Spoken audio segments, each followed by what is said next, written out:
Okay, hello everyone. Welcome to this exclusive interview today. I'm very excited to be joined by Joe McClaren, Head of Football Operations at New Era Sports Management. It's a very exciting opportunity today to get an insight into Joe's career, his career path, and I'd just like to send a special shout out to Mickleover Sports Football Club for allowing us to use the lobby today. So Joe, welcome. Thank you very much for your time today. Archie, thanks for having me, mate. Yeah, it's no worries at all. So what I want to kind of first touch on really is your journey in football. Obviously the family ties with Steve, and you've had a really successful career in the football agency kind of world. Can you talk me through how you really got into that and how your career started? Yeah, no, long time ago now. And because, as you mentioned, with my dad, it started a long time ago. And that was just from simple, even half-term holidays, summer holidays, spent in the training grounds. Mum saying, get him out of the house, and Dad taking me with him to training grounds and clubs and watching what goes on. So from a young age, I was doing kind of ball boying and around training grounds but what I didn't realise what I was doing at the same time was picking up loads of experience and understanding of the football environment. The politics, everything that goes on, how to speak to older people, how to speak to famous people and people that you look up to and things like that. So for confidence, for experience, for learning how to speak to people and learning what the environment is that I'm going to go into in the future. So without me knowing it, that was a massive part of that journey. And then once I did get into the actual football stuff myself, that was a period after university. I did sports science at York St John's. Did that for the 3 years. I was going to go into teaching, but an opportunity came up to do the performance analysis at Nottingham Forest.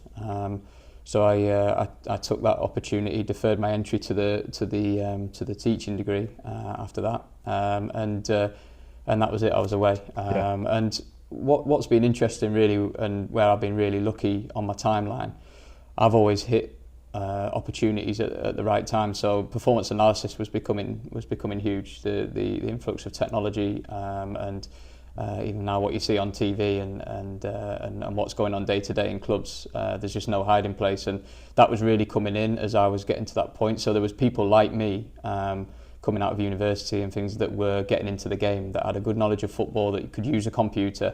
I mean, as simple as copy and paste was something that would excite some people at the time, and we could do that. So that got me an entry into the game. I already had a good knowledge of tactics and performance anyway. I've seen so many games, so I naturally went into that. And then what happened next was, because there was so much video, the video scouting then came into recruitment, and I was at a bit of a crossroads there, going, do I want to go down this performance analysis route, which involves going down the coaching and in the dressing rooms and things, or do I want to be a little bit more of an observer and help from the outside? And I always felt naturally that I wanted to go down the talent ID and recruitment side of it. So I went into the video scouting. I got another opportunity when my dad went to FC Twente in Holland for the second time, and they had an old school scouting department, and I showed them everything that we can do now with video scouting, and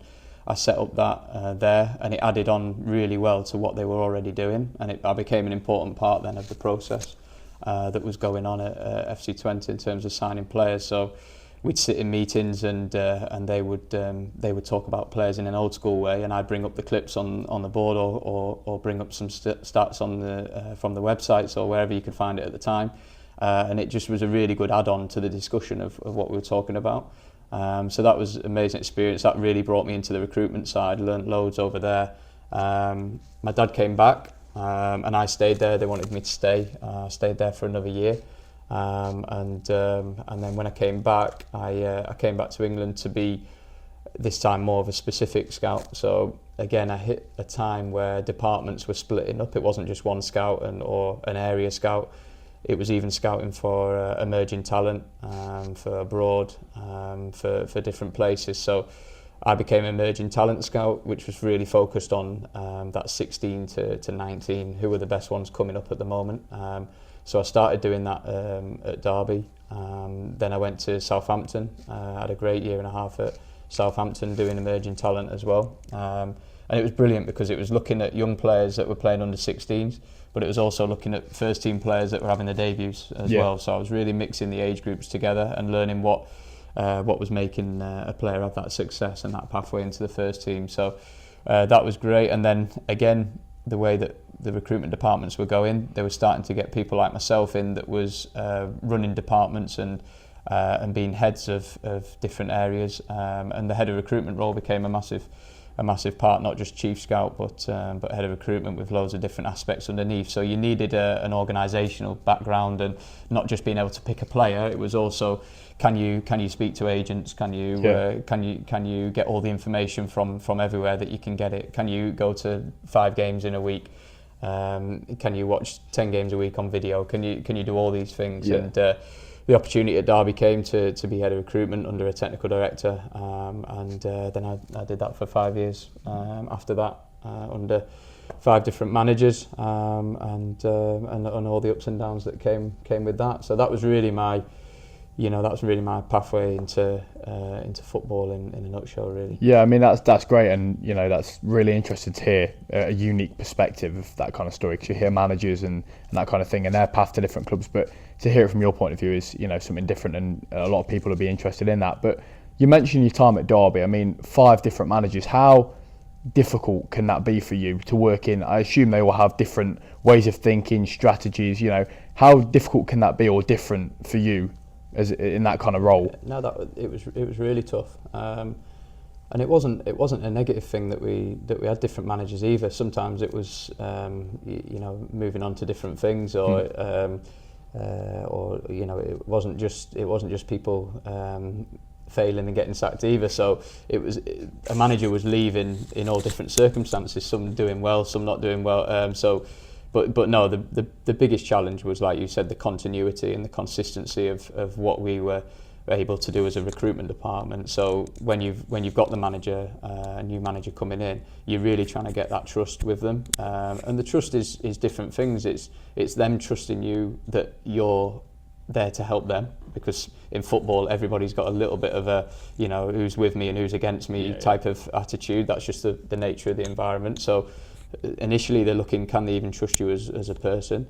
Then can they trust you as being able to spot talent? And can they trust you in terms of, are they bringing me all the best information for me to make decisions about players? So you're always trying to recycle that with every manager as well, which takes some time. It has to take evidence to get there. And the other side of it was, you did, say, a year's work, and you were going towards what you wanted next season based on what the manager was saying and what type of players he liked. The biggest thing was kind of day to day getting to know what types of players the manager liked. You had to put maybe 5 in front of him to not like 4 of them, but like 1 of them, and then you learn loads from that situation. So you built up what positions they wanted. You built up what type of players they wanted. You ended up with stacks and stacks of work to get to the point of these are kind of target lists. And then if the manager then goes, the new one comes in and the cycle goes again. And ultimately, there's nothing against anybody, but another manager coming in might go, they're the players that the other manager liked. They subconsciously, in a way, don't like those players sometimes, and don't want to be like the old manager. But like you said, different styles as well that follow. So that was really, in terms of creating consistency and continuity, that was the biggest challenge that we found. And to navigate that, all I could do and what I laid out to our department was, we just have to be the best we can be in terms of knowledge, knowing everything, knowing all the situations of all the players that are available, what types of values they're going to be, building teams based on having no money, having some money, having a lot of money. We just had to cover every ground and every eventuality to cover our backs, really. And that's all we could do in the end in that situation. I mean, when you're looking for young players, I mean, there's so much maturity now, isn't there? And then younger age groups, when you're 16, 17-year-old players, they're acting like they're kind of in their 20s. There's a lot of maturity involved, I'm sure you'd agree. But what is it that you'd look for in a young player coming through in the bottom end of that age group? What's the main kind of aspects that you'd look for? I think always we're looking for a standout ability. I think you always want to be coming back saying this is what he is, this is what he will bring to a team. That might not be like he's going to score, a volley from outside of the box. Those types of. I'm talking more. Whereas he could be something that he's consistent at as well. It could be like, you watch. Sometimes you need to watch 5 games because you watch one and you think he was all right. When you watch that same performance 5 times, you go, do you know what? He's a solid foundation for the team and he creates everything. Sometimes you have to, as a young player, you have to come in and be just steady as well and not let anybody down. So it's really looking at what is their standout headline. What if I'm talking about him tomorrow? What is the standout feature that he's going to bring? So you're always looking for that first, which is normal. What we're looking for, pace or 1v1 dribbling or shooting or defending. But when you're starting to look deeper, it's really looking at that attitude and that consistency to do it. I think we had a great influx at Derby, and it was great at Derby at the time because we had to dip into the academy quite a lot. You actually realise that a lot of them could do it, but it was the right types like a Max Bird and Jason Knight, the Bogles, these types that consistently did what they did, and they were trustable to come in. So. Yeah, I'd say the first thing is always that standout ability, but then it's starting to look at the consistency and the attitude to go through the knocks, because I've seen it all the way through, academies, and you can one day you can be training with the first team, the next minute you can be back with the 18s and having to play a game. The next minute you get a debut in maybe an EFL trophy. And the next minute you're back training with the 18s, and you might have an unbelievable burst, and then it calms down a little bit. And it's really the ones that can deal with those ups and downs. And I've got a son now that's 7-year-old, and I'm already seeing friends of his going to academies and already getting that exposure and that pressure to perform and things like that. So you can only imagine what these players that come through are feeling like they've made it a little bit all the way through. They're in amazing training grounds, great equipment, unbelievable coaching, playing against big teams, and then when it comes to the realities of first team football, who can then go and get kicked and who can play against players that are doing it for the living and things like that. So it's standout ability, but then it really is that attitude to go through those tough times. Definitely. I mean, you mentioned about players, I've seen it many times, being a Derby fan, players making a breakthrough in cup games and maybe an occasional league game, being on the bench, maybe even getting lucky and making an appearance. How important is it to maintain a level head with these players when they've had that moment of, oh wow, I'm this close to the first team, and then bringing them back down to, maybe being in the 18 squad? How important is it, in your role to maintain that level head? Yeah, it's so tough. I think you can imagine the high of it is unbelievable, and you just even the best at dealing with it will naturally feel like I'm on top of the world and I've made it. And the interesting one is finding then going back to training or getting a little bit of a tough time off a manager after that and things like that. And it's like I said, that point of dealing with. I always talk to players about.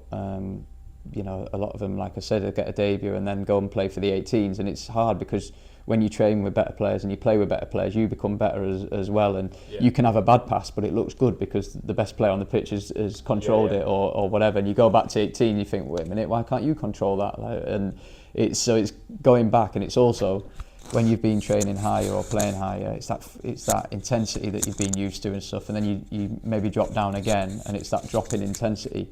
You have to concentrate for the whole time. You have to defend against different types of players or attack different types of players. So it really is that consistency to perform, and that's the biggest thing I'm looking from players is and I don't mind them moaning about it. I don't mind them because that's normal, and like you want to get those things off your chest and do it, but do it with me. But once you go over and you're in that training ground or you're on the pitch, then it's back to just doing as best you can be in that situation. And there's no doubt it's the ones that have made it have been able to consistently do that. I mean, you mentioned the talent at Derby. It's been some incredible players coming through the academy. I mean, recently this week you've seen Cade Gordon. I don't know if you've seen in the headlines, he scored 2 goals for Liverpool under 21s, helped them come back, win on penalties against Chesterfield. How good is that for you to see players make it in that way? And even he's made appearances for the first team as well. How good is it a feeling for you to see that? It's like seeing Delap playing for Chelsea and in the Premier League, and and even seeing Bogle still doing great for Leeds now, Nighty Birdie doing well, Bristol City. It's amazing to see it, and there's so many people that play a part in that journey, and I think as fans as well, we all naturally love to see young players and young players doing well. The work that I'm doing at the moment is centred around that so much, and there's no better feeling seeing the family as well going through seeing the son playing a professional game and never imagining that they would get there. So no, I think that's why we all do it, and I think there is a real place for it in the game now. I think the way that squad sizes are going, the way that the financial fair play stuff is going, I think the priority on the academy is huge. It's just continually trying to help ways of those players getting exposed, and the loan market is a massive part of that. I touched on the EFL Trophy. I think it's been a brilliant thing where we've seen debuts for players as well that might not have got them, but then suddenly catch the eye of the manager by doing it. It's so much better than the 21s games that they might get exposed to. So I think even like a Derby are playing in the Central League things where they can play a Buxton or play a Matlock, and even the 21s playing at Matlock, I feel like you see a different game in those environments and stuff. So it's exposing them to all different things, and just seeing how they react is the most important. But yeah, as I say, the way that the squads are changing now, there's a massive place for it. If you're good enough, you'll get in there. Yeah, I mean, you mentioned locality as well. Derby 21s being at Matlock, and obviously we're here this afternoon at Mickleover. The U's here on a regular basis. How good is it for the local community to kind of open their arms in that way and allow Derby, most of their teams to train in, really good quality stadiums and arenas? Yeah, no, it's a brilliant side of it, and like you say, it brings different audiences to the game as well. But I think mixing it up from you see Moor Farm's an unbelievable training ground, but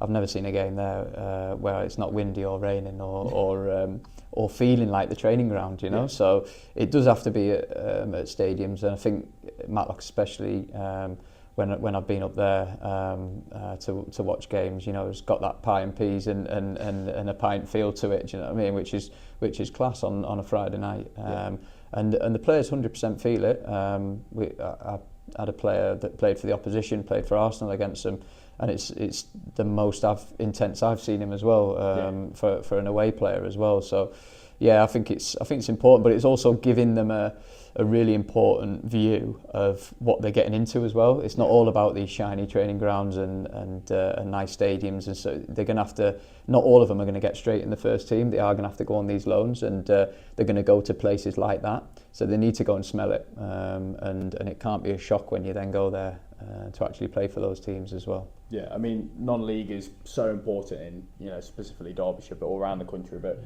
you see like players like ex-players, Jake Buxton at Alfreton Town. I mean, that's a really exciting role, must be for the players surely involved in that team. They're struggling at the minute, but how important would you say the arrival of someone like Jake Buxton is to a team like Alfreton? No, it's massive with his experience, but also his hunger and passion. I mean, it's not a manager that's been in the game for a long time and just doing it because he wants to keep busy or get out away from the missus. Do you know what I mean? It's still a coach and a manager that's highly ambitious, but has seen everything he needs to see as a player and a coach as well. So yeah, there's no doubt that but also his ties to all the clubs that he's played with and coaches that he's worked with and stuff. He's going to be all over those teams for loans as well, as bringing through his own. So yeah, no, it's a massive aspect. I think the non-league scene has been amazing. We've with the company that I work for, we have had a lot of players come through a club called Bromley down south who have done unbelievable well now to have a journey, and the way they've created their journey is a lot like the Mickleovers that are here today and all the other clubs are. They're having to build it smart, so they might build it on education and getting the courses. They might build an academy. They might have to build a community because they're trying to take fans away from all the bigger teams. Like, how do we get Derby fans to go to Ilkeston? How do we get them to go to Mickleover and feel connected to them and things like that? So I think the non-league clubs are starting to think in different ways, and I think the more mainstream the Premier League and even the Championship goes, the more people will come to these types of clubs as well, which is great. Definitely is. It's great to see. And I mean, you mentioned the work you're doing now, so I'll move on to that. How different is the work you're doing at New Era now? You know, how does that compare to working at a club like Derby or Forest or anywhere you've been in your career? There's similarities, and that's why I went into it. The reason I started looking at it was two things really. One, unfortunately, was the situation of the club with the administration. So I had a year there after the administration, and to be honest with you, it's probably the best that we worked as a department. It's probably the best we did pound for pound in terms of recruitment as well, because suddenly we were restricted by the EFL to the players that we could bring in. You know, only frees and loans. There was a certain figure a week that we could get to, which is something that we never would have recruited players at before. And what we found is we actually recruited quite smart, and because it restricted the market, we could then only present, you know, if we wanted a centre back, we present 5 players. These are the only ones that are going to be available for this value and can probably handle the level of being at a derby. And the manager actually probably made better decisions because he had less to choose from, and he knew that was the only one. And you might have looked at the team a little bit more and gone, do you know what? Who's the player that could suit that player the most? Who's the player that could sit next to them? Oh, we've already got one like that. Should we get a different one? And I know it sounds like that should be normal, but it's very hard when you put players in front of a manager and go, you could have this one for 5 million, this one for 3 million, this one for free. They don't want to not take that 5 million one, and it costs them the job later down. They're like, oh, I could have had him. Whereas sometimes they know that one that was maybe a free would actually suit the squad better and be a better dynamic. It's a very difficult choice for managers to make, and that's why you start to see a lot more of the head of footballs and sport directors trying to take over those decisions as well and say to a head coach, no, go for the one that's better for the squad, type of thing. So administration was in, and that forced all of us really in the club to evaluate where they were really, and what's going to happen if the club doesn't go on, or new owners. You know, I'm always at risk. You know, one of the proudest things is that I was there for 5 years through all different managers and things. So you know, the next manager might not want you there, the next ownership might not want you there. So I start having a look at different things, and because I was working so closely with agents and agencies in my role, then I could start to see that they were starting to work different. They were becoming like mini clubs. It wasn't just kind of find you a player like an estate agent would do with housing and things. It was more about how do we manage the player? How can we look after him off the field? How can we put a team around him that will benefit him? How can we help him in his decision making? How can we help him speak to a coach or ask the right questions? There's so many things that go around a player off the field now, and I started to see that, but I started to see that there was different angles that you could go at. It wasn't just the agent. So I actually kind of saw a few people that were doing it in a different way, and I thought, right, I'll make a bit of a job description and put it into 2 or 3 agencies that I thought were the right type of size. So you've got the big ones that you've probably got too many players that you maybe can't affect them all. So I wanted to kind of avoid that. And you've got the smaller agencies that are really hands-on and can work well in that way, but maybe don't have the weight in the market and as many players as you'd want to work with. So I chose 2 or 3 to present to, and the one New Era that I joined were all over the idea and showed ambition to go and do it. So yeah, I've been doing it over 3 years now, and absolutely loved it. It's so rewarding working with players. A bit different from recruitment, where we'd kind of bring a player into Derby, say, and he was with you for maybe 2 seasons or 3 seasons, and he might go somewhere else, or whereas with this, you're really part of the player's journey. You know, for an example, like a Charlie Savage that I've worked with, he was 19 in the 21s.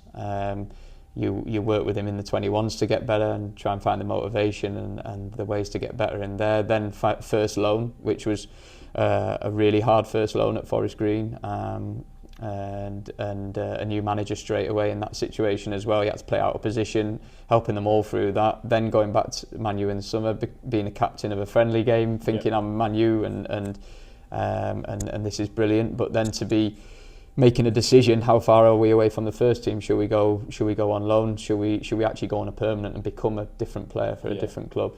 All these kind of decisions that, you know, before would have just been someone else's thing, and now we're trying to manage that pathway. So that's what I've really enjoyed, that side. But the similarities are, we're just a mini club, to be honest. I'm finding myself doing performance analysis, again looking at clips. I look at clips to help the players, but I also look at clips to help promote the players and send to clubs and say what certain things he's good at and what he can work on and things. We're working from a mentor point of view. I work with the parents to help them understand what's going on and help support the player alongside us. I'm working on a scouting point of view in terms of, you know, what's the player going to watch games, what's the player doing right and wrong, what players might be good for us as an agency as well. Recruitment point of view in terms of recruiting those players, and then a job I like as well in terms of placing players. So where could a player suit? What's the 3 teams in League One that we think could really suit him on a loan or as a permanent fixture? And like with Charlie there, Reading was one that was playing young players in a financial situation where you knew they were going to get games, and he got to 100 games so quick, which was massive for him. So it's all it's really like a mini club, and that's why I've enjoyed it. It's brought all the skill set that I've kind of done over the 10 years of working in football to that point, has brought into one role, with just over 100 players from 16 to 35. Some just starting, some you're just trying to get them even a job that's close to their family, or is a success sometimes at that point and things, or to stay in the game. So it's been a new type of role, which is a lot more of it going on now as well, but one that I've really enjoyed. Yeah, that's great. I mean, you mentioned about young players as well. I mean, I know it's so important to build a brand as a young player, but how do you kind of be that middleman and that happy medium to say, okay, I want to build this player as a brand, but not build them so much that they get, you know, too ahead of themselves and in their own head a little bit? Yeah, that's the hardest thing to do in football, and I say it to even 7, 8-year-olds, 9-year-olds now. At the end of the day, we all find ourselves doing it. Like, you know, oh yeah, my friend's son plays for Stoke, or my, you know, oh, who's that lad? Oh yeah, he plays for Derby. It's that feeling from that age of naturally feeling like you're better than other people, or you've got a tag already that you are. Like, this is what I represent, and I've got the tracksuit, and and then they start missing school for it. Oh, he's half a day. Oh yeah, he plays for there, and it's such a build up, and it becomes kind of you and what you are. And the danger is when you lose that as well, like when people get released or it doesn't work out and stuff, is another story. But for building the brand and getting through, it all starts from that young side, and you're all trying to relax it and look, it's a part of a journey. And but the trouble is, you can't be negative either. Like, you can't be like, oh, you might not make it. You've got to be positive with these players as well. Like, you've got to give them belief at the same time and confidence. So it's finding that balance of like keeping feet on the ground, but also filling them up as much as you can as well. And it's amazing, really, the players. I've got to know players a bit more on a personal level, right, and what makes them tick in this job, and almost delusional sometimes at times, in terms of like, I could still play in the Prem. Like, I should be. I'm better than him. Like, I should be. And again, I have to find that balance of going like, what are you talking about, type of thing. I'm like, do you know what? That's the reason why you can go out there and play in front of 10 to 30,000 people and still accept the ball when you've made a mistake, or still, you know, you've had a bad last game and you're still going on there and stepping over the white line and stuff. So delusion is a part that we see as a massive positive, but at the same time, like you say, can be a negative as well, in terms of setting your standards high and getting knocked down. So mate, in football, no right answers to anything, and that's the hardest part of it, is just reacting to every situation, and hopefully you can use your experience. but we are, we're trying to build a brand. Social media, massive part of it now, making sure all the clips are out there, nice graphics and things like that is just a big part of it now with the social media. But like I say, it's finding that balance of keeping the feet on the ground at the same time. Definitely. I mean, it's kind of a follow on to my next question, really. How has social media impacted what you do, and technologies, new technologies? It's huge. It's huge, and probably like you, I found myself doing it now, flicking about, and gone are the days really of watching an hour and a half a match of the day and things like that. I even try and hold myself back a little bit from watching the goals that you can see straight away on the app and things, because I want to watch it properly and stuff. But I've got my little boy now who wants to see it straight away, and you've got the score there and you can click on it and watch the video of the game straight away, and things is mad. So you can imagine the players are all just looking for that, straight away, asking for the photographer, have you got your photos and from that game and things like that. And I think the biggest thing you start to see as well is even in academy games, they know where the cameras are straight away. So they score a goal and he's running that way, an absolute U-turn, like we're off to the other side because I know the camera's in that corner, and I'm thinking you're probably more focused on where that camera is rather than where the ball is. So it's such a massive thing now, and it's massive anyway in personal. So you can only imagine as a player how much you want to get your clips out there and how much you want to get your things. And we play on that. We play on that big, and it's a way of us as promoting players as well to clubs in a way as well. But it's again that balance again of not doing the overexposure, because you can set people up as well to, we're all in a culture where once you get up, people do want to knock you down a little bit as well. So it's almost not over egging it, so that you still get people supporting you along the journey. I mean, you mentioned, we'll move on to your dad, Steve. You mentioned earlier how important he was on your career and your, the influence. Now he's taken on a little bit of a left field path, isn't he? He's Jamaica manager. What was your initial reaction when that announcement was made? I mean, you must have known a little bit beforehand, but what was your kind of initial reaction to that? Well, I think whenever he comes with these moments and situations all the way through our life, it's been, not again. Like, what are we doing now? And I've spoken to you privately as well about, it's not just my journey off with football, but my journey in terms of off the field has been of moving schools and moving areas and things like that, which has definitely impacted me for positive as well as being challenging. So sometimes for him it's a situation of accepting a job, but for everyone else around it can be a lot of different things as well. And this one's no different. Obviously I prefer it that he's doing this now, because it's not as time consuming or as mentally draining as every day having to be 100%. And we talked about social media. I mean, now every interview you do has got a tagline on it or clickbait on it, and you can imagine like every single thing you go into, you got to be on it. You got to be spot on. The players are going to be wondering what you've said about them as well, and every single thing can get pulled in all different directions. So relieved in a way that he got away from that 24/7 of it. Man United was amazing for him to transition to that from being assistant there. Amazing times as well, even though it wasn't smooth. It was great with 2 trophies as well in 2 years that he had. He's always had involvement with international stuff, with FIFA, working for FIFA, and he got to know Jamaica through working in FIFA.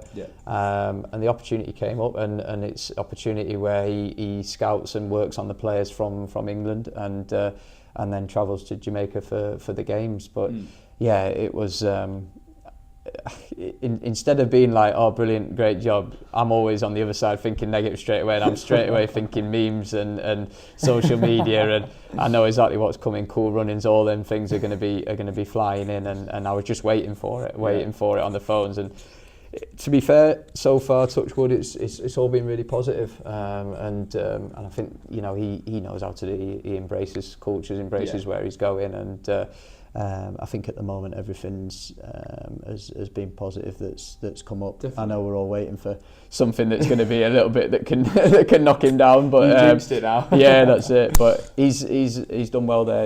It's a really tough job, because you only get the players for a certain time. The travel for most of the players to get there is just incredible and crazy, and also so different in terms of the Caribbean and the weather and the teams that you're playing against. you actually find as well the players he's got, when you look at all the lists, you go like, do you know what, like real good players. Yeah. But then when you might look at the minutes that they play, or they're not quite in the team, or they're quite, so you're getting people that might not be at the top of the game or as fit as you'd like them to be, and merging them together. You've got Jamaican-based players, but you've also got domestic English-based players, American-based players. It's merging them into the way of playing. So it's really had its challenges with time differences and travels, and the players coming back as well. We forget, you know, they I remember, I think it was Ethan Pinnock on one of them. He played on the second game. I think he was back Thursday night, probably recovery and training Friday, and was playing against Man City on the Saturday in a game. So I think we do underestimate what the lads go through really on these international breaks, and getting back to playing. Definitely. I mean, I've been reading obviously Jamaica's chances of a possible World Cup qualification. I mean, how big would that be for you, Dad, to be on that stage? That's the challenge. That's what sucked him in. He's a sucker for a challenge, and this was a really good opportunity, and that's what his sole focus has been on, and that's what they want him to achieve. And 2 games away from doing it now this week. Just hope for them that they can get over the line. You know what it's like. It's never going to be smooth sailing, and they could have done it in the last one, and found a really difficult away game at Curaçao on an AstroTurf type pitch. There's always going to be barriers in football. That's why we enjoy it. And to go to America for that is could be unbelievable. And another great one for him to I mean, so many stories now that he's got from his career that we've been able to follow as a family as well. And what's great is now with my boy as well, being so into football as well and stuff, he's added another motivation on for I don't know if my dad's actually just using that to keep getting jobs though, but he says that's pushing him on as well because he can see him doing these things as well. We're always proud of him, but that'll be another big one. Yeah, I mean, it would be the ultimate cherry on the cake, wouldn't it, as you mentioned? I mean, he's been so committed everywhere he's been, hasn't he, your dad? I mean, at Derby he's considered pretty much a local hero. He's been there a couple of times now, but how important has that been to have that support from the fans? I know you mentioned that the stuff online sometimes does go the other way, but and if you're looking at the positive aspect of things, how important can that be for you as his son and him?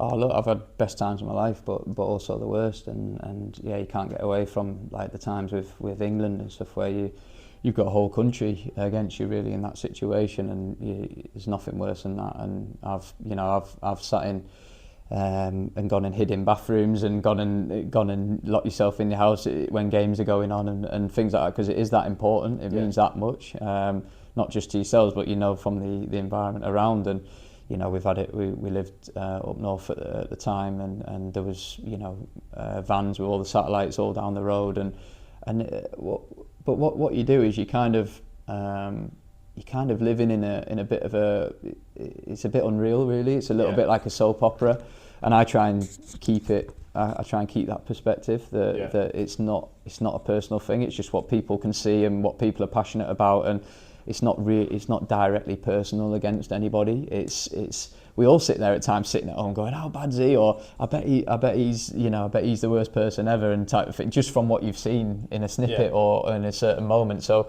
I never take it too personally, because no one ever knows someone as personal as anyone else, and I always treat it really as he's really an actor in a soap opera. That's how I always got through those types of times. But no, we had the best times as well. I mean, even just starting at Derby. I mean, I was born in Derby, and when he was a player, we moved away again. Came back when he was assistant with Jim Smith.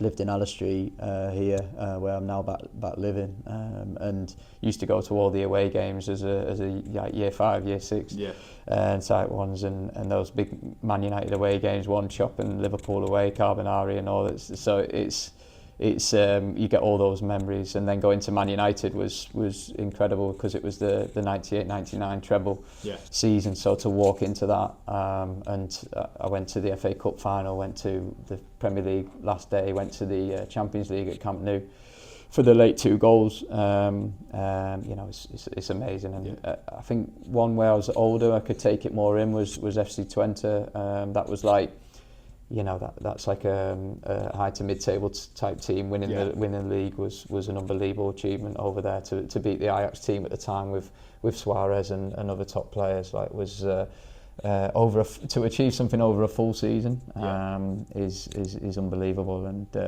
that being able to celebrate in a different country with different people and to spread out other people that know him was an amazing time. And at Middlesbrough, the first trophy for 128 years as well. So there's all these things you can look back on and enjoy, which has been great. Yeah. Well, Joe, thank you very much for sharing your story. It's been really interesting to hear. Thanks, everything you had to say.